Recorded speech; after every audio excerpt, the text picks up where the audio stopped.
This is the Voice of the Land podcast with your hosts, Kevin Arnold and Nick Paulus. As soon as the Browns season ended, all the talk switched to what do they need to do to take the next steps to be a true championship contender.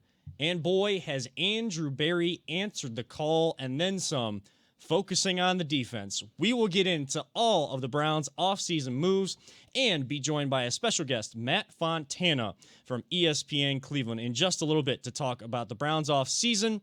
And we will also look at UFC 260 with our man from Cleveland, Stipe Miocic, in the heavyweight bout against Francis Ngannou. And we'll end the show looking at our brackets and how busted they probably are for all of us. We'll get into all of that here in just a few moments, but you are tuned in to the Voice of the Land. Welcome, everyone that is tuned in live right now, or if you're watching on replay throughout the week, tuning into the audio as well. Welcome to another edition of the Voice of the Land. I am one of your hosts, Kevin Arnold. Alongside me, as always, my brother, Nick Paulus, and our producer extraordinaire behind that proverbial glass, Peter Tellep. We are a Big Play production, partnered with the Big Play Network, also partnered with LPV Productions. You can always tune into the show on our Twitter page at VTL_pod. Give us a follow there. We want to thank all of our new followers. We have really risen over the last few weeks. I guess Paulus, Twitter reached out to you with how many followers we were getting in a short amount of time that we had to re-sign in. They did. They were a little skeptical, so we had to re-sign in. We had to get a new password. It was a whole lot of things, but thank you for everyone following us, and obviously we're going to follow you back. So yep. Follow for a follow, we'll follow back, follow for a follow, basically, out there. So appreciate everybody tuning in there. You can also find us on Facebook at Voice of the Land. Hit the like button there. We'll go live on there. Or we're always on Big Play's Facebook page as well, or their YouTube page at Big Play Live. You want to tune in our YouTube page. I don't know that we've really done much with it recently, though. The YouTube, you know what? We have started going away from that just because it's so much easier to do everything via Twitter and Facebook. And I mean, we're out there. We are. And we probably will start using YouTube a little bit more, as time goes on. YouTube is fantastic for like the little clips. It is. You're throwing those out there, getting the little, what are they called? The vignettes. Is that, so I'm surprised I got that one right. Shooting from the hip on that one. But yeah, no, YouTube's fantastic for that sort of stuff. So maybe we'll start doing that again. Yeah, maybe TikTok too, If sponsors are open. We're open to that. So phone lines, DMs open for some sponsors. You really want to see some TikTok. And we have some potential sponsors, linking up with us, all, on the DL here for us right now. That'll come back to us a little bit later, but as one of the big names in the industry says, no names, please. No names, please. No names, please. Don't want to steal it. I'll give credit. I will say his name, Tony Rizzo. Thank you, Tony. Thank you, Tony. But other than that, no names, please, for that. But you can follow us across the board on social media. Of course, reach out to us. You can tweet at us during the show or during the week, have sports conversations.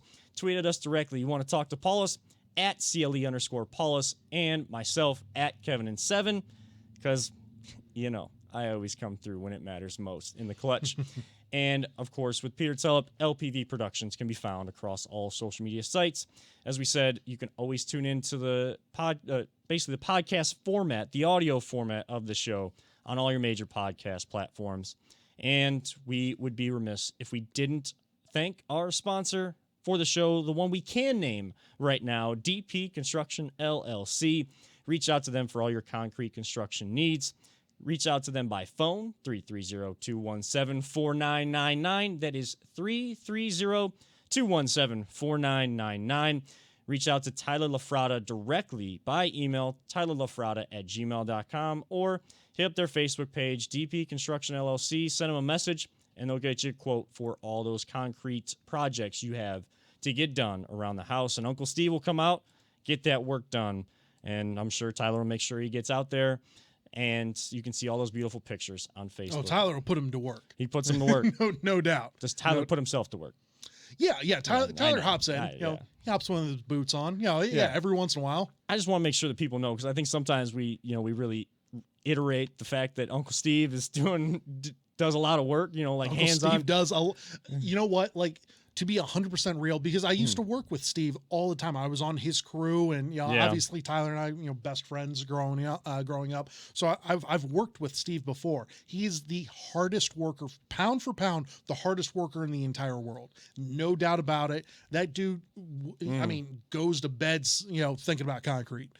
So like, if he's doing your driveway, patio piece, anything like that, you're in great hands. You absolutely are. Great hands. So reach out to those guys, DP Construction LLC. And reminder, you want your Voice of Land gear, hit up voiceofland.com, drop down menu, hit up the shop, and you can get your t-shirts, your mugs, the hat. Still in the works. I got the stimmy, but I had to kind of, like I said, save that money a little bit, putting that money towards good use. Smart move. Good use. So, we got a couple big shows coming up tonight, next week. We'll get into that towards the end of the show, kind of preview that moving forward, and then maybe a couple weeks off with the Easter holiday coming up, something we've kind of talked about. So, in April, there'll be new headgear for myself. So don't worry, that the hat is coming. I'm going to sport it. You want one, hit up the shop, voiceofland.com. But as we said, tonight we want to talk Browns. We want to talk UFC 260, and we will be joined at 7:15, just under 10 minutes here, by Matt Fontana from ESPN Cleveland. We want to get the conversation rolling, though, and really look at the Browns, because that is the hot topic right now in the city of Cleveland and everything Andrew Berry has done. You look at some of the moves that Andrew Berry has made. He's signed John Johnson III to a 3-year, $33.75 million deal. Also added cornerback depth with Troy Hill. Yeah. Both from the Rams defense, and a defense that was rated, I believe, was number 1. It was number 1. Total defense, yeah. Number 1 total defense in the NFL, and that secondary was on point for the Rams. Troy Hill, the cornerback, getting a 4-year, $24 million deal. Some other 1-year deals. Tack McKinley, formerly of the Atlanta Falcons. Anthony Walker of the Colts. Darius Leonard, who we think is their... Raised him. Who we think... Like, Darius Leonard, that's like the name you recognize from that defense. But him and a lot of Anthony Walker's teammates, they kind of shed light that Walker was more of the unsung hero and the leader in that locker room. So, and nothing but great things to say. They weren't prompted or anything to make the videos thanking him or anything. I mean, Darius Leonard went on like a Twitter rant. I mean, it was like 5 different tweets of him going like, damn, the Browns got a good one. I can't believe he's gone. He's a true difference in the locker room. That's the type of people that we, the Browns, of all teams, the Cleveland Browns are bringing in, that sort of veteran leadership. Once again, what were you preaching? Veteran leadership, especially on that defensive side. I mean, that is such a key thing, because we loaded up the past couple of years offensively. And once again, you and I have talked about this Super Bowl bound offense, but it was a mediocre defense alongside Myles Garrett, top 3-5 pass rusher, in the league. And then you have Denzel on the back end. But you need there's 9 other spots on the defense, and we didn't have really anyone out there to really fill those gaps. And, I mean, fantastic job so far. You're getting veteran leadership, but young veteran leadership. Look at a guy like John Johnson. Yeah. The thing about him is not just that he's 27, 25, maybe something. He's like 25 or 26, I think, going into this year. And the thing about him isn't just that he's a great safety. He was the vocal leader. He was the one calling out the plays for that Rams defense. Right. And someone that was had a lot of football IQ, and someone that a lot of the guys in that locker room, while he was younger, looked to for answers, and someone that was willing to, and he even said in his press conference, I'm willing to share what I've seen with others. And then those conversations just become more open in the locker room, and it just makes for a better culture. And so you're getting smart, talented, veteran leadership to continue adding to your culture, but also improving and adding depth to a defense that's sorely needed it last season. You can't stop Chad Henne on 3rd and 14. You know that. I think that. If Andrew Berry wasn't thinking defense already, that was the nail in the coffin. Yeah, that's the nail in the coffin. That's exactly what it was. That's what it was. So we'll get in. We'll kind of break down some of these, moves a little bit more specifically with Fontana here in just a little bit. But the question I want to pose out to everybody watching, whether again live or on replay or listening, and to both of you guys, is with these moves and kind of the praise that this team is getting nationally for how smart they are being, bringing these guys in, but also planning for their future as well for this upcoming season. What Andrew Berry has done, has that changed your expectation for what the 2021 Browns season is going to be, even this early in the offseason in March when we haven't even gone through the draft yet? Well, just a brief recap. I was checking out CBS NFL football here for us. They had the notable moves. Once again, all the people that you just reiterated: John Johnson, Tack McKinley, Troy Hill, Malik Jackson, re-signing Higgs, which, by the way, welcome back, Hollywood. Yep. I didn't think you were coming back because I knew that they were going to lowball you on that offer. It was a $2 million dollar deal, which last year, to be fair, it is a pay increase because he was only making $900,000 last. But deserves more. Absolutely, he did at least triple. Don't you think he deserves at least $6 million a year? I do, but this dude is so Cleveland that I know he's willing to keep coming back. Thank you, Andrew Berry. Thank you, Hollywood. Yeah, God bless you, Hollywood, for coming back, because I guarantee he was getting way better deals on the open market out there. So congrats on him coming back. But once again, CBS Football came out and they said somehow they got Johnson, one of the top young safeties on the market, at great value. Finally, Cleveland has itself a playmaking leader in its back end of its secondary. Tack McKinley is just as fine of an upside flyer too.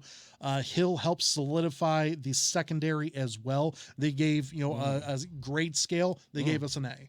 So, and you know what? I'm going to be honest with you. I 100% agree with them, because I think that the way that we have this all set up right now, what's the one thing that we needed?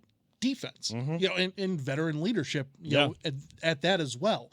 I just think it's such a great move, what Andrew Berry's been doing. I mean, honestly, GM of the offseason, I know that there's a, GM of the year. We'll see how, the year goes for the Browns, but I originally said I wasn't sure if they could make it to the Super Bowl, because of that defense and everything like that. But with all of those pickups and potentially getting Greedy back, getting Grant Delpit, we're going to run that 3 deep safety look there for us. And we'll just have probably Grant playing like center field out there. That's awesome. I finally think that if we have a healthy year, and you can't predict injuries or anything like that, but I think if everyone's healthy and plays to their potential, this is without a doubt a top 2 team in the AFC at least. Peter, your expectation, where was it before the new league year started and these signings started to come down the pipe, and where are they now? Have they changed? Well, we talked about before, we obviously needed a lot of help on the defense. Right. And I'm very happy with what I've seen so far. Sure. But I'm kind of holding back because while I'm happy, it goes to the title of the show. Off season, it looks great. I got to see these guys in the game because it's fair. But I really do like the moves they're making, and I think that we're getting to the point where this is exactly what we need. This is the kind of leadership we need from the front office. They're putting the right pieces in place, and I think we're really going to make it. I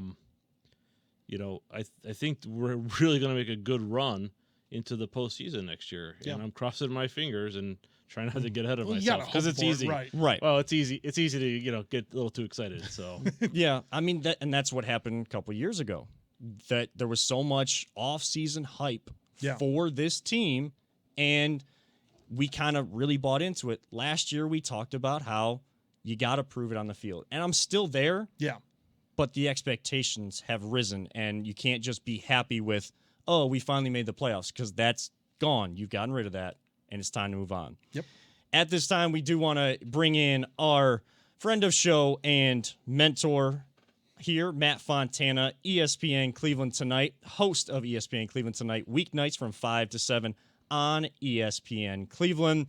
Matt, how you doing tonight? Welcome to the show. Are those brackets busted for you? it didn't matter. I didn't fill one out, so Oh. I had one. I think in our company pool that was for free. So if you've listened to the show, I hate March Madness. Brackets cause you more pain than they do happiness, and especially now when there's none left. There's not even a single perfect one left. It's as you can hear my dog in the background. His bracket's gone too. His is busted too. So yeah, it's nice when you don't have to worry about it, because I didn't have to worry about any money missing. No, that's fantastic right there. I can guarantee you my bracket is done. I had Illinois as the champ. Yeah, right. Yeah, everyone's is gone. So I had Illinois, and then I think I had Ohio State going to like the Elite Eight. So we all did. Yeah, right. That's the thing. Like, they're fried. So it's like, you're like, okay. And I think, the nice thing is the sentimental, we all had Ohio winning, so that was nice. Yeah. And you were like, okay, that's kind of a payoff. Cleveland State, not so much, but it was like, at least we got one. But yeah, brackets cause you more pain than they do happiness. That's a fact. And Janice from accounting, who had her grandkids fill it out, is going to win the company pool anyway. So it's like, it is what it is. Choosing the colors and everything like that. Oh yeah, absolutely, no doubt. Well, Duke didn't even make it, right. But it's like, Arizona was good like 10 years ago. I'm sure they're still good. Yeah. Is Adam Morrison still with Gonzaga? Yeah, let's go with that. Yeah. Fontana, have you heard the story of the one bracket pool I entered, like how I lost to a 7-year-old that year? Like I took second or third place. Yeah, because I entered basically two of my family friends. They always did like a family pool together, and one year they decided to let me join because I had no other bracket pool to join in it. And the 7-year-old, like the youngest one in one of the families, won because they just picked on color, like you were talking. Like, yeah, right. Yeah, exactly. I mean, that's how it's going to go, because like I said, the frustrating thing is not necessarily that you lost, but then a lot of people out there legit like sat down and were like, all right, I'm going to look at these stats. I'm going to look, at this. I got to look, defensive this, offensive that. Yeah. It just didn't work. That's this guy. That's me. I've tried to get away from that. Deep dives, and you still end up 5th out of 5. So that's how it always goes. And that's the thing. And I get why that's March Madness, and everybody says like, oh, that's what I love about the tournament. And I trust me, I understand. Like I do believe that people enjoy that element of it. Yeah. But there's something where you're like, do you enjoy it, or does it cost you money? Because that's not an enjoyable part of it. So it's like, that's a good point. It could go either way, but yeah. You can't have it both ways. You can't have your bracket busted and be so happy that underdogs made it, and then also cost yourself a ton of money in the process. No doubt. Yeah, about a week away from turning that 30 corner, so I'm trying to get wiser in my ears. There you go. We are joined by Matt Fontana. Bet the over. That's the smart thing to do. Bet the over. Always bet the over. Matt Fontana, ESPN Cleveland, is joining us tonight. And Fontana, we are talking Browns first and their free agency. We'll get to UFC 260 in just a few moments. But the question we're kind of posing tonight is, with all of the moves Andrew Berry in this front office is making this offseason. Last offseason, they focused on the offense. We knew the defense was the question mark. They are focusing on it. They are trying to fill holes, at least add depth to this defense. Have your expectations at this point, from when the season ended looking at next season to right now looking at next season, have those expectations changed? I think it's a great question, guys, because actually they haven't. I had about as high as expectations as I could have had as soon as the season ended. And the beautiful part about where the Browns are finally at, it's what we've always wanted.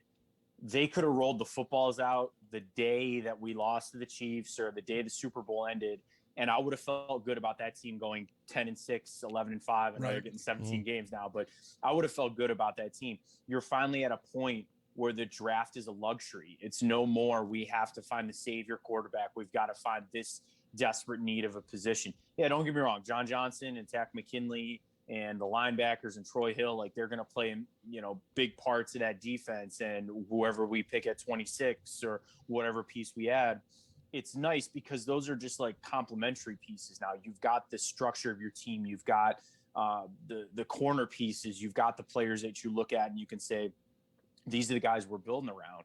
So I would have felt good about this team no matter what. If they'd have done absolutely nothing, I'd have felt really good about it. The fact that they went out, they didn't get better. They added some nice pieces, and they were strategic. I know it's kind of a buzzword when it comes to Andrew Berry, right? Strategy and analytics and all that kind of stuff. But I think really took some 1-year flyers just like you did last year on Malik Jackson and obviously with Takk McKinley, but you were able to sign, John Johnson into a longer term deal as you see, all right, this guy's for sure going to be a fit. And the one thing I'll say is, even at a position, like let's just take safety, for example. There's a lot of positions on this team that Andrew Berry helped with, but not really, extremely. Safety was one of the ones where he literally did draft Grant Delpit and traded for Ronnie Harrison, and he still said, I need to get better, or I still want to get better. And yeah, we're going to play a lot of 3 safety look, and we're going to be able to maybe only run the 2 linebackers, which I like, but that's the egolessness of him, just to say, even the position that I have the most direct impact on, I was still trying to get it better. I was still trying to get better people in here for our position. The fact that he gave Joe Woods even more options at linebacker to say, hey, find the best guys. And I think there's pros and cons of that. The cons is you don't have the guy that, all right, that guy's your starter. There's no questions asked. So that's bad where it's like, okay, you'd like that. But the good news is let Joe Woods pick the best guy, or the best 2 guys, or literally you could see 2 different linebackers on 3 different plays, depending on pass run, all that kind of stuff. So this offseason was great, but I'm with you guys. I think this offseason was nice, but it's like I was feeling confident on this team no matter what. You sort of saw, these sort of things coming into play and everything like that. Yeah. They had money to spend everywhere like that. And once again, the one thing that we needed was defense above everything else. Yes. Matt, what is your favorite offseason move so far done by Andrew Berry? I got to say the John Johnson, that's the big one that I would say. Takk McKinley, I'm okay on again. I mean, they tried to pick him up like 5 times. I know, right? First time's a charm, right? Eventually it'll work. I'm surprised that somebody didn't step in. Like, no, we had waiver priority. It's like, no, waiver. No, it finally worked out. But the McKinley thing, I'm really kind of lowering those expectations for me. Where if he gets me double-digit sacks, that'd be outstanding. I'm going to look at it and say, can you take some pressure off Myles Garrett? My biggest thing is Myles is going to get double team, triple team, no matter what. So when you're one-on-one, try to get there. So like him, I'm okay, kind of lowering things. I got to tell you, I think it might be Troy Hill for the reason is, I like Greedy Williams. Do not get me wrong. The guy's coming off injury. He had a good rookie season, not amazing. And he hadn't played football last year. A lot of people are like, oh, just pencil him back in with Denzel. Right, yep. Like that's a lot of well-wishing. Don't get me wrong. I hope he can get there, and I think he can be. But it's like you're putting a lot on that guy. And you can say the same thing about Grant Delpit. Everyone, just pencil him as a starter. It's like, well, pump the brakes. The guy's never seen the field. Right. He hasn't stepped foot on an NFL regular season field. So to go out and sign a guy like Hill, where you can say he can play in, he can play out, and to maybe even like slow things down for Grady, but like, hey man, you don't have to rush back. Whatever role we pick for you, just play that role. You'll be fine. We know you're attacking your rehab the best way that you can. But I guess that move much, like we talked about John Johnson, it's signifying that the team's not complacent. They're not just saying like, hey, we have this guy here, we're gonna just roll with this guy here. Like, no, we're gonna try to get better, and a little bit of that recruiting had to happen there. I don't think it's a coincidence that the 2 guys that played for the Rams all of a sudden found their way to the Browns. And going off of that, the talk kind of going the offseason, a lot of us kind of giving opinions and everything, we thought that guy opposite of Myles Garrett was going to be the focus, or should be the focus of free agency. Now they've given 1-year deals to linebackers, defensive line help, but they've invested in the defensive backfield. Do you think that's more of kind of trying to get proven insurance in case the injury element still kind of hangs over their head? Or is there another reason that you feel Andrew Berry really wanted to invest this money more so in the defensive backfield now, and possibly going with defensive line or linebacker help in the draft? Yeah, I think it's got to be cash, guys. I mean, those Trey Hendrickson, I like, people were trying to talk me into Carl Lawson on the show. And I was like, hey man, I don't know anything about Carl Lawson. I was like, I look at the stats, and I was like, the first thing that jumped out to me with Lawson was the guy had 20 sacks in 4 NFL seasons. I was like, that's not great. Yeah. But then I heard, he had the quarterback hits and he had all this other kind of stuff. I'm like, okay, fine. But for $15 million a year or Yeah. 16 or anything close to that, I was just like, not really. So I think what next level general managers do is they know when the waves come. It's a lot like the draft. Like, let's take the draft, for example. You know when a good D-line class is coming out. You know when there's going to be a really good wide receiver class like this year where it's just like stacked with wide receivers. I think they look at free agency that way and go, let's call it for what it is. This D-line class in the free agency class, not great. It really wasn't. I mean, you had J.J. Watt out there as a potential trade option. Trey Hendrickson had the one big year. And then, the pass rushers, which, Hassan Reddick is a linebacker, the Bud Dupree out there, all that kind of stuff. I don't think they necessarily fit what the Browns were looking for. So I think Andrew Berry did the smart thing. Hey, that's something we did need. The price was going to be too high. Let's, get McKinley here, but let's try to make some hay while we can. And yeah, I think the focus then will go back for that D-line, 4-3 defensive end. I think that locks it in, to be honest with you guys. I like Xavier Collins out of Tulsa as much as the next guy, but I think we're and the linebacker out of Notre Dame too. Like, I really think they were in play. Yeah, scratch that off. It's the end. It's got to be the end for this team for moving forward too. Because even then, Tack McKinley, he comes out and gets 10 sacks. He's going to be the next Trey Hendrickson signing a $15 million per year deal, and he'll be gone. So you got to get some depth over there. So I think that it comes from the draft, but I really think it was just, hey, these guys got paid. It wasn't necessarily the best. The class out there wasn't. I mean, I don't want to say the word, it was terrible. There were good names. I mean, there were some really good names. Bud Dupree's very, very good. There were some good names. They just got paid. And in a year where the salary cap is going to go down just this year, but it's gonna skyrocket the next 4 years after that. And he said the smart thing, like, hey, let's not shoehorn ourselves into a bad contract just for the sake of doing it. We'll address this somewhere else. Now, Fontana, do you think that they're done? Before we get into UFC 260, do you think the Browns are? Do you think they're done? Because there's only any money left. There's only so much money. That's the question every day, guys. Right? Like, it's I keep saying no, and then they sign Anthony Walker, and then I'm like, no, they're done. No, they get out and they get Greg Senate.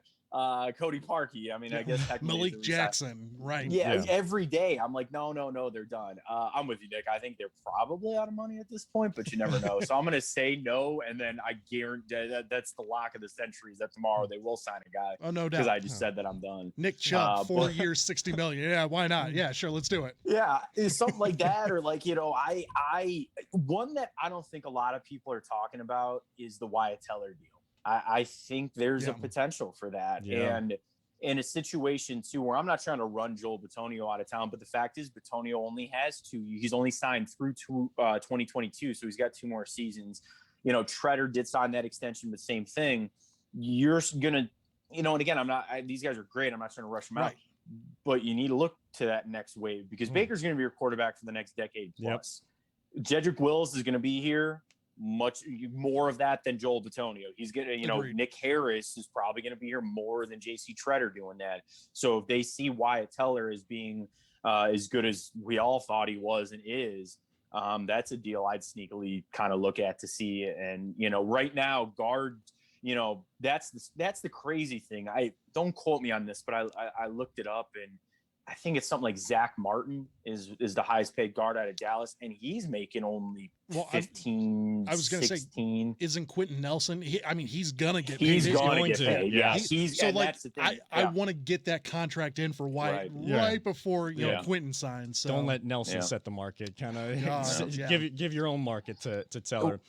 Matt Fontana of ESPN Cleveland, host of ESPN Cleveland Tonight, joining us. And to switch gears to something I know that you are passionate about, and, of course, we have local flavor this coming Saturday, UFC 260, Stipe Miocic going up against Francis Ngannou. The second time these guys have met. The first time was back in 2018 when Miocic won in a unanimous decision. Of course, tail of the tape, Miocic 6'4", about 233, 80-inch reach. Ngannou is about the same height, but a few pounds heavier at 260 with a few inches reach, a little bit more, 83-inch reach is what I saw. what kind of chances do you give Miocic to kind of take this one? Is Ngannou more on a better streak coming into this one, or Miocic just too powerful, too good to kind of continue to retain that belt? It's crazy to say, guys. I think this might be the hardest test of Stipe's career, and that's fighting Daniel Cormier twice. That's fighting, obviously, already beating Ngannou, beating Alistair Overeem. When you go back to that first fight, everybody said that Ngannou had a huge weakness and Stipe exploited it. Like, that's not taking away from Stipe. That's the fight game. If you've got a weakness, an opponent's going to find it and exploit it. And that was Stipe took him down, got him tired. You talked about Ngannou's height, his 265. He has to cut to make, 265 because he's just jacked. I mean, he is just a specimen of a human being. But a lot of muscles means a lot of oxygen, and you got to go with that. And that's where Stipe beat him. And even that night when I watched that fight, that guy's going to be back. He's going to go to the drawing board. He's going to sit down with his people. He's going to find the best way. And that's exactly what happened. He's built himself back up and earned this title shot.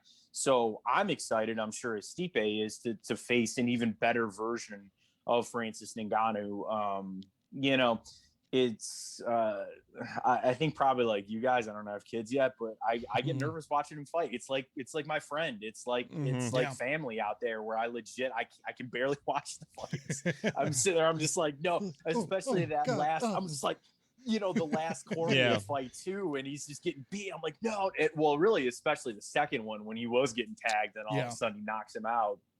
It was incredible. But I also think we're at a big crossroads with that heavyweight division. I think you sit there, you got that Gon kid that's coming up. You've got Alexander Volkov. I mean, Derek Lewis, I love him. I don't know if the UFC does because he just keeps throwing a wrench into everything. I mean, he's still sitting at 3, knocks out Curtis Blades. He's already fought Volkov. Do you want him there? And then the elephant in the room is John Jones, and he's on Instagram walking around at 245, looking as jacked as ever and as quick as ever. So, what does the UFC want? They have a rooting interest in all of this. Did they want Stipe to win? Boom. Then you got your John Jones matchup. It's potentially the fight of the decade. It's one of the biggest fights, if not the biggest, in the UFC heavyweight division of all time. Bam. Ngannou wins.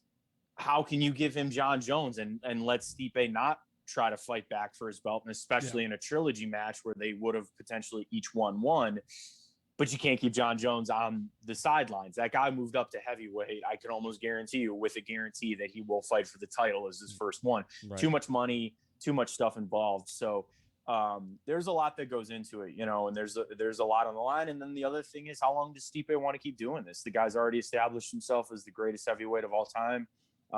He's getting up there in age. We talk so much about how much he loves being a dad with his daughter and still being a firefighter. That guy's got other things, so I wonder how much longer this is going to go. So like I said, I'm nervous. It's not, I'm afraid that he's going to lose. I'm just like, that anxiousness to see it.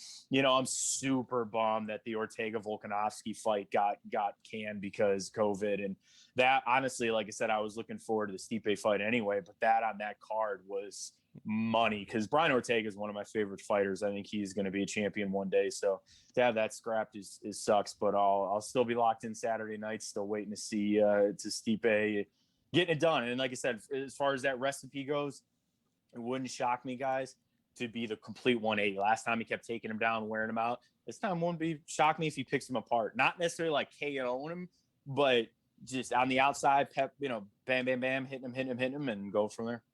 Any other fight on the card? Because there's been several fights kind of scrapped from this card on UFC 260 due to COVID or injuries. Is there another fight that people should be looking out for, whether on the main card once the pay-per-view really gets going, or kind of some of those early fights that you catch on the prelims? The prelims on ESPN or even ESPN Plus for free? I'm going to pull it up, guys, because I want to make sure I don't miss one. So obviously, Sugar Sean O'Malley is an up-and-coming kind of guy, and he's coming off injury. Woodley's had a fall. Vincent Luque is a really big one. He's an upcomer at welterweight. I would say probably the Woodley Luque fight. It would have easily been the Volkanovski, Ortega fight, because that would have been huge. But probably Woodley and Luque will be a good one too. Matt, I'm going to get you out on here for this. You finally watched Justice League. I did. Now there's no spoilers, but that's a rule of the show. And you know that's what? a rule of the show. Yeah, absolutely, It's a good rule absolutely. You and I'm sure we're going to talk about this tomorrow whenever I see you. But did it live up to your expectations? You know, it did, and I don't say this negatively, but Okay. it didn't exceed my expectations either, which is Fair. fine because I had very high expectations Sure. for it. And sometimes it's actually better to just get your expectations met. And I think that's what happened with this. It had the elements I was looking for. It had the little, Easter eggs, the little kind of, Right. wrap some things up. And you just saw what Snyder was trying to go for the whole time, which also kind of makes you sit there and say, like, what the hell was Joss Whedon doing? I mean, like, Matt, I came in here fuming. I told him, I was like, I'm not going to say the things that I said, but I was like, Joss Whedon shouldn't be around a camera ever again.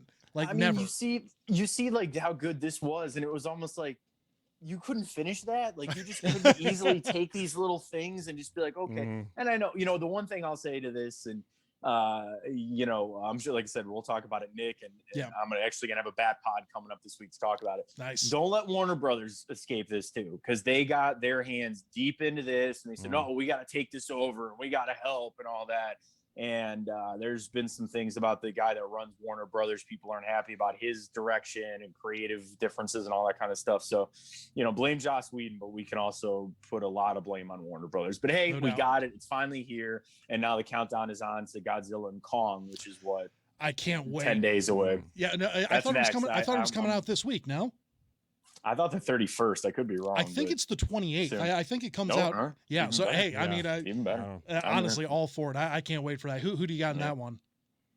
Well, I mean, obviously, I haven't seen it, so this isn't a spoiler alert. I'm gonna go with they fight each other, and then eventually something else is gonna show up. Everyone keeps saying Mechanic Godzilla. We'll see, and then they got to come together and join forces and then take out something. So that's what I'm hoping for. Nobody wants. I mean, I loved Civil War, the Avengers, one. Right. But again, nobody wants to see the good guys fight each other. Godzilla and Kong are both good, so you don't want to see them fight each other. But I'll watch because I heard the battleship destroyer scene's 28 minutes long.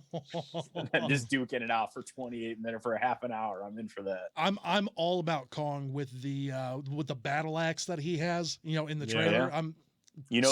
That's a spine off of Godzilla. That's where he gets it from. Oh yeah. So can't wait for that. And I'm excited to see. Fontana, since you're not my teacher anymore, you can't take credit away from me. I don't know that I'm going to get HBO. I can talk to some people. All right. Well, then I'm just not going to say that. Yeah, I'm looking forward to. I'll watch Justice League soon. Need an HBO login? Yeah. HBO Max login. Now they're cutting down on Netflix logins, so I can only imagine HBO Max. My family's going to be pissed. How do you pick? So right. It's like, obviously my wife and I have it, but then do I cut my nieces off? Probably not. That's a jerk thing to do. So then it's like, well, then their grandfather, my father-in-law might have to get cut off. And then it's just like, I don't know. I might have to there might have to be like a battle royale in the backyard or something. The winner gets the HBO login. I already know I can cut my mom out because while we have a profile for her, she never uses it. We've shown her how to use these stuff all the time, and she's like the first one that can go because she just thought you were just ruthless. I hitting her in the kneecaps or I'm glad something. you got it planned out anyway. Right? Yeah. You thought about it. You're ready to go with it. My mom always said, you got to go big. So do what you feel's right. So there you go. She wouldn't have a problem with it. But Fontana, we do appreciate you jumping on for a few moments here tonight, and we look forward to talking with you soon. And enjoy some time on the airwaves, and absolutely, hopefully the rest of this Browns off season we can have some fun with together as well. Absolutely. Looking forward to the fight. Appreciate you guys having me on. I'm always here for you, boys. Thanks, Matt. Thank you. That was Matt Fontana of ESPN Cleveland. He hosts ESPN Cleveland tonight as part of their new lineup from 5 to 7 with Michael Bohm as his producer on that show. You can catch him. Great dude.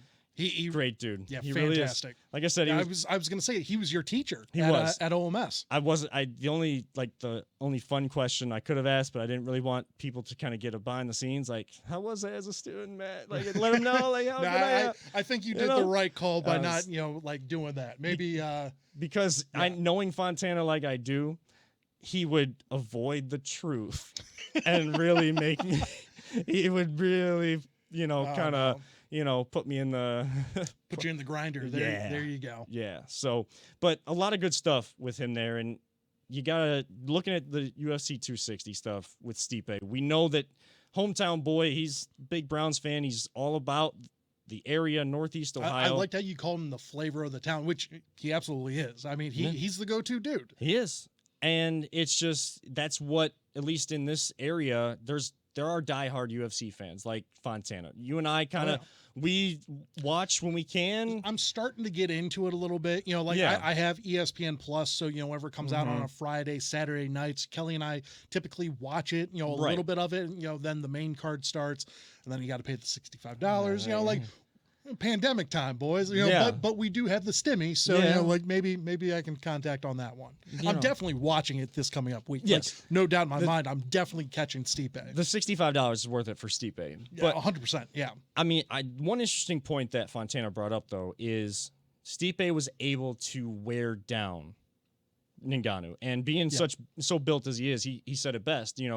With all those muscles, you still got to be able to get oxygen. Stipe was able to kind of be a little bit faster, a little bit better in the cardio to kind of wear him down to then, kind of control so many rounds to have that unanimous decision. Both of these guys usually knock people out. 20 of Stipe's 23 wins is by knockout. 11 of Ngannou's 15 wins by knockout. So two heavyweights that punch real hard. And what's funny is, whenever they fought each other, it went the distance. So it's like that. So you don't know what to expect, but, anything can really happen in this fight. I think Ngannou's one kind of adjustment from the last fight, I wonder if he upped his cardio or, kind of that, that longer the guy's lasting. Still 260, so if he has to cut down to whatever the weight amount is, I can't remember off the top of my head. But do the heavyweights have a? They do. I think it is like 265. I think is the amount there for him. Okay. So I'm sure that he probably had to cut down. Might even want to cut down even more than that. But we're gonna find out here on Friday, I believe. So. But yeah, it's Stipe, and that's the one question. We didn't ask Matt, but. Does this fight affect his legacy going forward? Right. He's already pound for pound the greatest, heavyweight fighter of all time, for UFC, at least in our mind. It worked from Cleveland. So we're going to say that no matter what, but I truly do believe a lot of people feel that way as well. But so if he were to lose to Ngannou, and I'm not trying to throw any bad juju out there or anything like that, but if he were to lose, would that affect him? What do you think about that? I don't think so, because he has the most title defenses consecutively with those three. No one was able to do more than two before Stipe was able to defend it then. And now, he lost it and was able to win it back from DC. Yeah. And been able to defend it. So I think this weekend would just add to his legacy. Just listening to the experts, he has been the greatest. He's kind of been seen as the greatest. But I don't know, it's one of those things where you kind of have to see how it plays out. Yeah. Because Ngannou has the hardest recorded punch in UFC history. So either he upped his cardio in case it has to go the distance, or he's just going to come out, and you've seen some of those fights end in like 10, 15 seconds because someone has this massive like Superman punch or jump off the cage. Something crazy. Right. He's either going for the knockout right away, or, there's going to be, if you see in that first round some strategy from both fighters, you could see one going at least 3 rounds. Yeah. It's a heavyweight fight. You expect heavyweight blows. Ooh, you expect some haymakers being going down. Obviously they're going to want to try and come out, hell's bells, just go all out for it. And then they'll probably get tired after that if they make it out of the round there for him. But it's going to be a real exciting fight. Obviously, we're all for Stipe. So I'm guaranteeing you right now we're going to send out the replay of this exact conversation probably Thursday, Friday here for us. But Stipe, obviously Cleveland's behind you. We're ride or die with 100%. Cleveland till we die. MGK, and he rocks to MGK when he comes out till I die. That's the one thing. Like, I always liked Stipe anyways. Yeah. But once I was able to actually have the money to pay for a fight and watch it, and hearing that as he comes out to that song.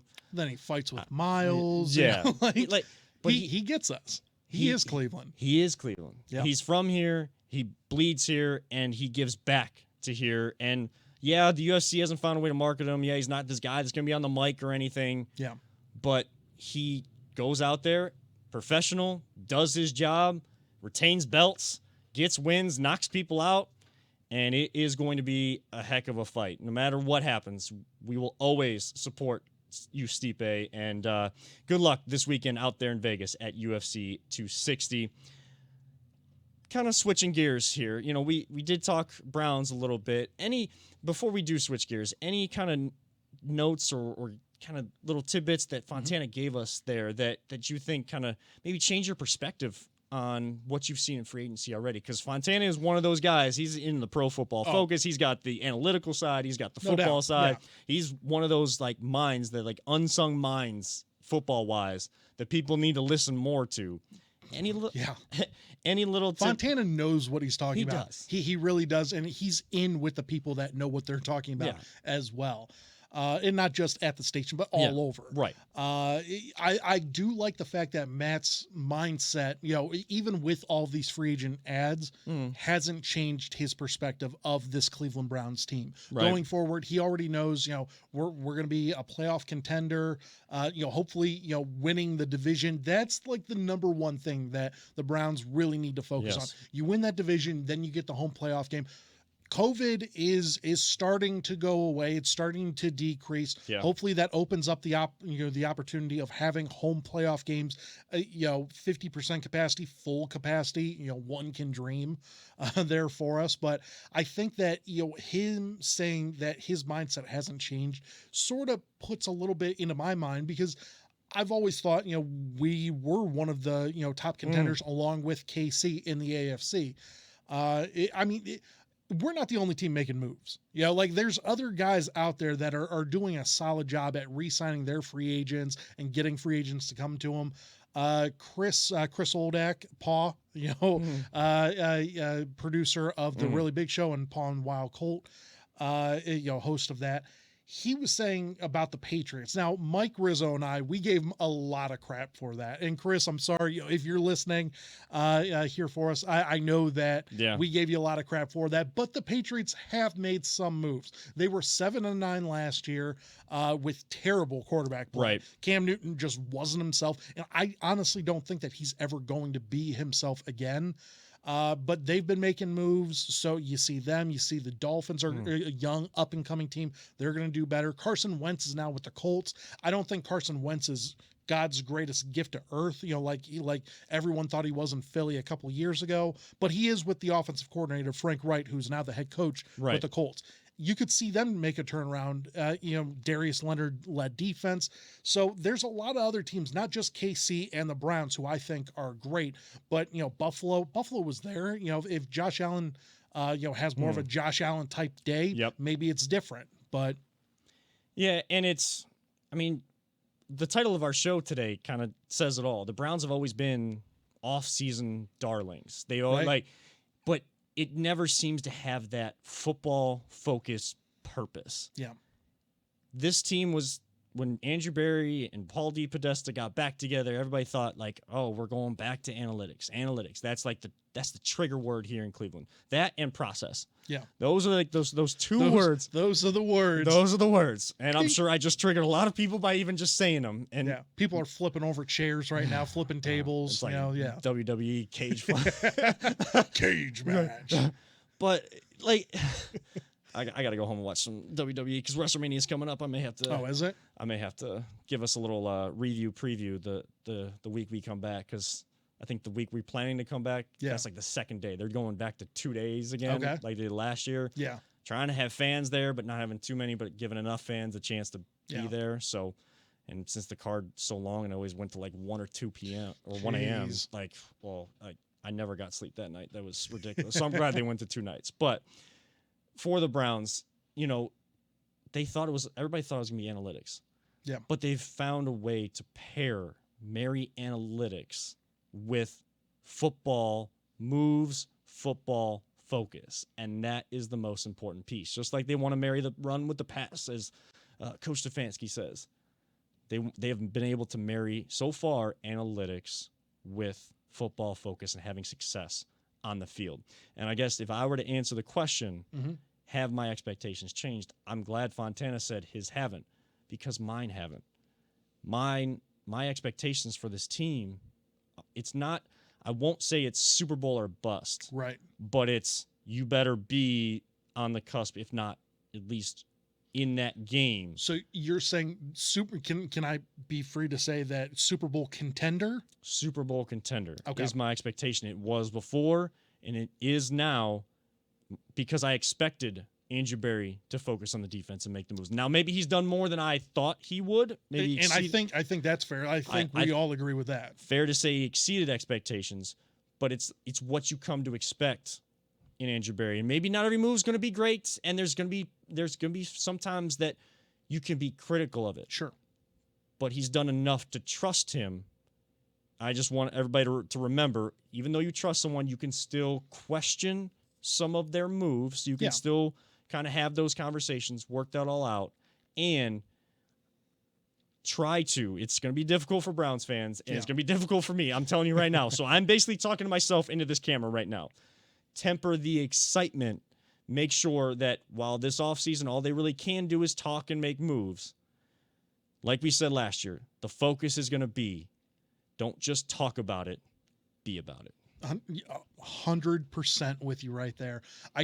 Right before we wrap up and head to the NCAA stuff here for us, I do want to know, and you don't have to give me an exact number, but you did say Super Bowl contender. The Browns are a Super Bowl contender. Right. How many teams are in that contention?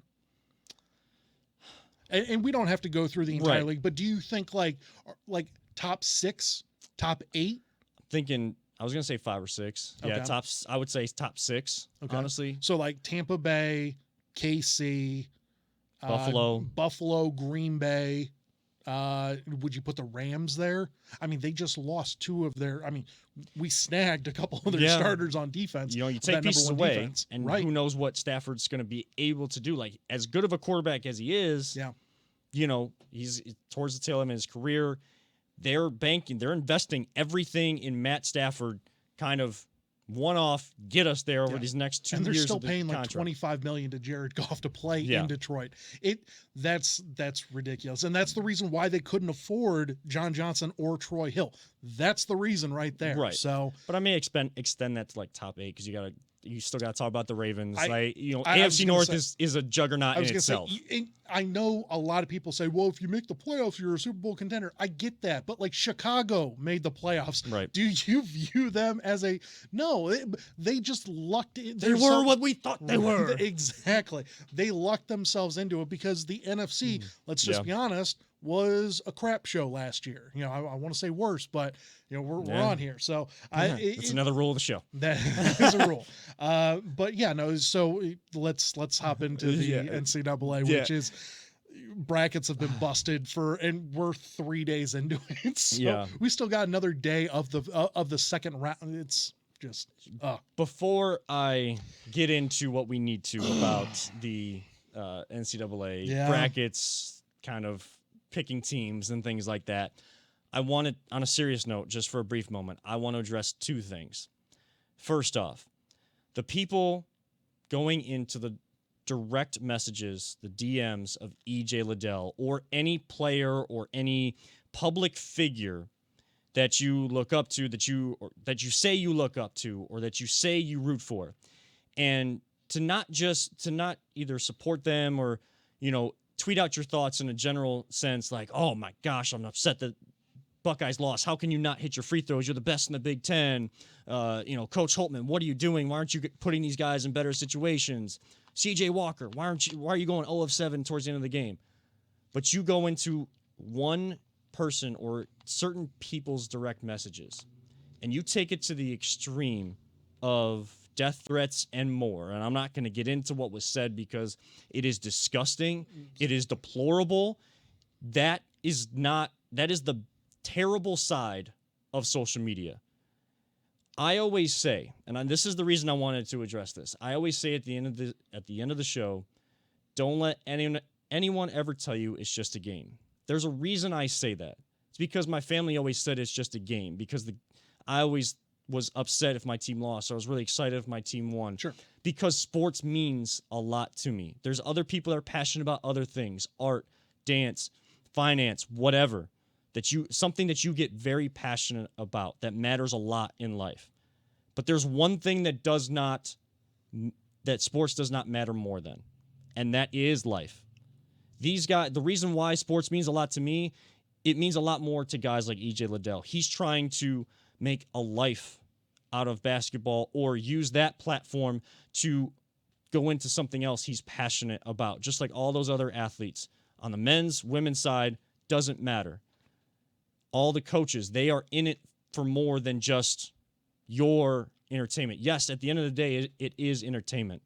But their life matters more than you hiding behind some crap avatar picture, the egg on Twitter, just so that you can spew the hate that is truly in your heart. I pray for those that have that much hate in their heart that you're willing to do that. And the fact that Ohio State is looking into this and investigating, I hope they find these people and justice is served, because that is not acceptable. It should not happen. On the NCAA side, the differences between the men and the women, their resources in the bubble, you are putting these kids at risk. Already had VCU test positive already inside the bubble for COVID-19. So you have kind of cut them off from a lot of different things. They already get their names, money made off of that they don't see. All of that, all of those types of things, the corrupt NCAA, we're not going to get into right now. But the differences in the weight room, the food, the amenities, the swag bags. I'm glad that Oregon women's team brought this to light, and everybody's having a conversation about this, because there is a men's tournament and a women's tournament. It's not the NCAA tournament and the women's NCAA tournament. It's right. The men's and the women's NCAA tournaments. You got part 1 with the men, you got part 2 with the women. Both matter the same. And to only give them neoprene 80s jazzercise looking weights on a tree with a bunch of room still left and crap practice floors, unacceptable. And I'm glad people are doing something about it. I'm glad that you brought that up, because I told you before the show, I thought it was a joke. I thought it was like a joke TikTok thing, that was going around. I had no idea. They showed all the guys stuff and all the girls stuff, and I was like, okay, it's funny because like it's so true in this society. But then they were like, no, this is real. Like this is real life. Like, and as soon as I saw that, I looked at my wife and I was like I was stunned. I was like, that's not right. Obviously, like that is hellaciously wrong. Right. And I couldn't believe like that actually happened. The swag bag that, the guys got compared to the women. I mean, the women got like a towel. They got like a towel and like the carry-on book bag thing. Like that was it. The guy's stuff was like all filled out on the bed. It's crazy the fact that this is still going on, and we say it almost on a weekly basis. I can't believe this happened, or I can't believe that happened, because I think you and I are both see it from the same light of like, why? Like, why is this stuff still happening? This is 2021. We need to be an evolved society. It's ridiculous. And then the EJ Liddell stuff. I mean, you can call out Chris Holtman's job. You can, like if you want to say that he's on the hot seat, or that you believe that he shouldn't be coaching because of the job that he's done and over the last couple of years of having subpar performances, not making it past the second round. Okay. I'll 100% with all of that. EJ Liddell probably had the greatest game of his life the other day. 23 points, I think 14 or 12 rebounds, something along the lines of that. Did he, did he miss a couple of shots? Did he turn the ball over? Sure, yes. That happens. But you can talk about those bad habits, right? But don't make it personal. The fact, and some of the stuff that I saw that was out there, and I just want to wrap it up with this. I just can't stop shaking my head. I hope that Ohio State, the whoever's involved in this, if it's the FBI, because some of the stuff that they said was unbelievable. I hope that they find out who these guys were. I hope that they lose their jobs. I hope that their bosses see it and go, I don't want this here. Like, you say this stuff, like you kiss your mother with that mouth, like that. I don't want to see them ever succeed in life at that point in time, because if you type out that sort of, if you want to be the Twitter, troll warrior, keyboard warrior guy, go right ahead. But I hope you lose your job for saying all those hellacious things, and I hope bad things do happen to you. Like, I'm just being straight up honest with you. So there you go for that. There's a reason why they hide behind those crappy No doubt. avatars, because they know that if they're found out by their job, because that's something that people look at now is social media, they will lose their job. Yeah. And if there's something that they need help with, seek the help, or if people around them that care about them notice something, get them the help they need. But that kind of stuff is not acceptable. As soon as you make it personal, these guys and gals are giving their all in these sports, and they're trying to make a living for themselves, whether through the sport or using that sport as a platform to something else. And you cannot value life over anything else. Life is always at the top. One final thing before we go, to kind of end on a fun note here, and I've been making one of your buddies, Paulus, wait for this. I know that you know what you did, but I don't know that you know that I know what you did.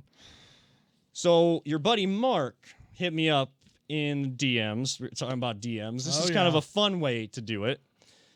That a certain level of credits were placed on the Ohio State game, and then additionally on in regards to my Cleveland State Vikings as well. Peter, would you ever, if sports betting becomes allowed in Ohio, would you ever bet make a bet that involved being on or against the team that you rooted for? Ooh, that would be very difficult. But you'd have to think about it, wouldn't you? That's, if the spread was so large that you knew you were going to win. Well, that's the problem, because when you start talking about like the spreads, it's like, I might think my team's going to win, but not by the spreads. I can understand that. Thank you. But the problem with sports betting is you have to kind of separate that from your fandom. Is what it is. Preach, Peter. I'm just going to let you talk. And what you guys were talking about before with the the NCAA and everything, you want to know what the problem is right there is what we're talking about right now. Betting, it's money. That's why there's a difference between men and women's sports. The men brings in the money. Sure. But I have to say, I agree with you, Nick. I saw the picture of the weights. Yeah. I thought it was a joke. The weight room? Yeah. I thought that was just someone trying to be funny. Yeah. Because it's like, okay, I get, They get the swag bags and everyone wants it. They gave him seven sets of weights and yoga mats. That was that was ridiculous. I mean, I understand these companies, they want to get their stuff in front with the guys because it's going to be more people tune into that. Yeah. I mean, it just is the way it is. I hate to say it. When we did basketball, high school basketball, the boys basketball, it's not 3 times the viewership. I get that, but it's not right. And I'm not saying it's right. I'm just saying, but that's the reality of it. How did you turn me trying to have some fun with Paulus into another philosophical conversation? You asked, and the thing is, and that's fair. I understand everything's all about the money. Okay, we all agree with that, but the fact is, it's not right. I'm not saying if you want to bet on games, if you want to and I know where you're coming from. That's going to make it worse, I think. I mean, if you think about it, why? People they're invested in their teams, sure, but think of the people that are so PO'd because they lost a lot of money, on that Ohio State game, and I'm not like I said, I'm not saying it's right. But I think the more you have sports betting and all that other stuff, it's just of course the reason why the guys were calling him an MF and blankety blank is because they lost money. Oh yeah. Or they're super fans, which just means that you're they probably lost idiot. Money. No doubt they probably lost money, but the thing is it's still not right. And it's not right about the women not getting a proper weight room or proper meals compared to the guys, and it's sure as hell isn't right to call out EJ Liddell for once again having his best game ever in the NCAA tournament and reversing that on because he had a couple of turnovers. Like the guys that were hitting him up, calling him MFers and blankety blanks and everything like that, tell me that those guys are perfect, because I don't believe you. They go throughout their day, I guarantee you, screwing up on a consistent basis, and no one's going to call them a blankety blank. Right. It's too wrong. easy to hide behind the keyboard. That's the point, though. Yeah. And that's, hey, it's easy to say stuff when you can say it. Say it in your mama's basement 10,000 miles away. It's so much easier no one's to going do to punch that. you in the face for it. Well, and you know what? People need to get punched in the face every once in a while. I think that would probably solve a lot of problems, honestly. Wake-up calls No doubt. are needed, but, it's like you Sorry, said. Kevin. By the way, Mark is tuned in, so shout out Mark. Like I see him joined on Twitter. So right, give me 1 second, yeah, Mark. get back onto it. 1 second here, Mark. I do agree with you guys, though. It is, all of this stuff is unfair. It's for these, guys to hide behind keyboards or whatever, but also the differences in men's and women's sports. There's two things that kind of show what the reality is. First off, Coach Muffet McGraw of the Baylor women's program, who's built a powerhouse there at Baylor, her comments about the discrepancies basically said that what we've had to come to expect as women, as athletes, even as much as the NCAA doesn't take care of it. It is. And it's 2021. They should be expecting more.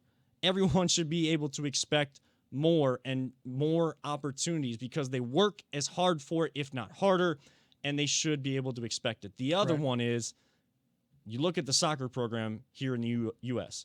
Which one's better, men's or women's? Oh, hands down, women's. Women's has always been at the forefront of the world soccer picture and winning World Cups or contending for World Cups. Men have not gotten anywhere close. The current U.S. men's coach, Greg Berhalter, said these guys need to look to the women's team for inspiration and for a sense of what it truly means. Some of them are trying to say, the young guys are trying to say they're going to go win 2026, the World Cup in 2026. Mm-hmm. He's tempering expectations by saying, do you know how that's got to happen? Look to the women on the other side. They've been doing it. We haven't. We got to prove ourselves. They've already proven it. They are the better team, and yet they don't get the same amount of pay or anywhere even close. It's not fair, and it needs to change. Right. On a fun note, because we're going over like we always do, we always get in these philosophical conversations, and it's great. Love it. Yeah. We got to find a way to get that philosophical conversation off the top so we have the full hour to talk about them. But Mark wanted me to call you out for it because he said that Of course he did, because he's... No. That was close. That was close. We almost broke a rule of the show. That was close. There was a allegation that you don't know players on the team outside of EJ Liddell. Yeah. How many players can you name on that team? I can name EJ Liddell and Washington. It was Dwayne Washington, right? Yeah. Chris Holtman. I know three guys. And once again, Ohio State basketball, that's not my calling, okay? Yeah. I root for them because it's Ohio State, and I root for them, just as I would if Ohio State made the Frozen Four, in hockey. If their team made it, I don't know any of the players, but I root for them, okay? I bet on Oral Roberts with the points, okay? I expected Ohio State to win. Okay, I had them in my Final Four. Okay, well, some group messages would say that someone was very happy about earning some credits. I made 17 credits, on a 20 credit limit. Well, you were really excited about it. I don't know. Of course, I doubled my credit limit. So of course I did. But then I made a parlay. And I lost all of the money. So I made a parlay and I put that 17 on Cleveland State to lose by less than 20 points. So it wasn't enough to jinx my Ohio State Buckeyes. You had to come after my Vikings? You had to come after my Vikings. And I have Mark on here going, you rooted for them. You bet against them. Excuses. I have receipts. Mark, I also have receipts that I have OSU going to the Final Four. And I lost that. So do I. So like the point behind all of this is that I bet on Oral Roberts with 20 points. Okay. Man, I got some dudes. And they beat the Buckeyes by 3. I knew the Buckeyes were going to be in a close game. Like I told Tyler that day, like, if you're going to place some credits down where you were at, go and place a 20 credit limit on Oral Roberts, because I knew that it would be a dogfight. Okay. Mm-hmm. I knew it, and I was right. My issue is I was a little too right. Okay. And that dogfight ended up going into overtime, and they couldn't score in overtime. Okay. If you want to call me a jinx, okay, like as I have Mark saying, Nick is the jinx king. If you want to call me a jinx, you know what? 100% that's on me. I even said last week, I made the oral joke. I said, no, OSU isn't going to lose to a guy, sound like a guy that thought Ohio State was going to run away with it, didn't it? That's what I'm saying. I thought Ohio State was going to win the game, not run away with it, but win the game within a 15.5-point limit. Hey, if you can sleep at night saying you're a big Ohio State fan and yet you broke. Nick prefers money over championships. You're a son of a bitch, Mark. That's what you are. That was a hard B on that one.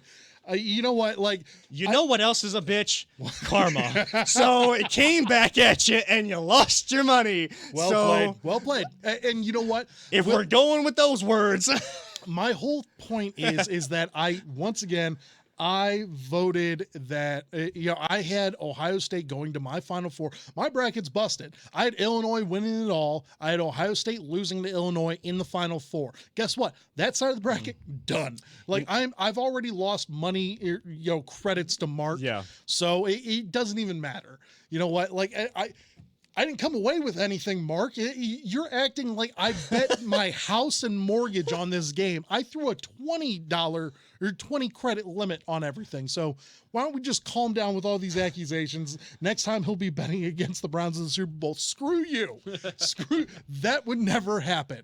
And unless the point spread is way too good. Oh my, he had to leave that door open. Well, you heard it here first, folks. That day that the Browns get in the Super Bowl and they lose, first person to look at as why. Nick Paulus, reach out to him at CLE_Paulus. How about we get there first? Let's get there first. Let's get there first. I said that I wanted March Madness back, and I didn't care if my bracket busted. All these teams like Loyola Chicago, Abilene Christian, Oral Roberts, they said, hey, Kevin, you wanted March Madness? Yep. Hold my beer. I got it for you. And now I'm not so happy with my bracket. But at least I can sleep at night knowing I didn't place credits on teams that I root for. Thank you. And with that being said, that'll wrap it up for this edition of The Voice of the Land. Next week, we have a big show for you.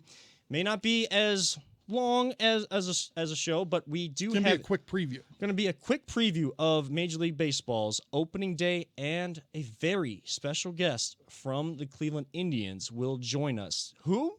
You'll have to find out. We will give you guys. We'll send out a video. What a tease! What a tease! You'll have to tune in to find out. Maybe we will give a little promo video later this week. But a big show, a big guest coming on next week. We want to thank tonight Matt Fontana of ESPN Cleveland for joining us this evening. But for Matt Fontana out there with his dog Alvin and wife and everybody, and for my brother Nick Paulus, who bets on teams he roots for, and our producer extraordinaire Peter Tellep, I am Kevin Arnold reminding all of you, stay safe out there. For true reasons, don't let anyone ever tell you it's just a game, but value life over everything else. And we love you all, truly love you all, 3,000. We will see you all next week. OH!